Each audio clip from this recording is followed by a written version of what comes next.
Takže čau, já vás vítám u dalšího videa, kdy jako krásná šance a o tu se chci s vámi podělit.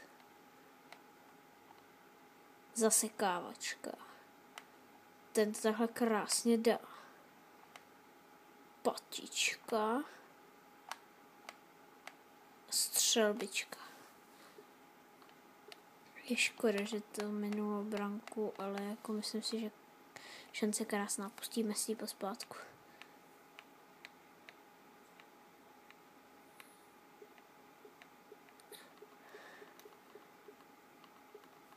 Je to krásná šance, že? Jako, když se si dělá kličky po zádu. Hop, hop, zasekávačka po zádu. Chtěl bych umět. Tak, ale teď dopředu. Krásně. Zasekávačka, pata. A bom! Pustím vám to ještě v živé rychlosti. Takže hop, hop, hop, hopa, krásné.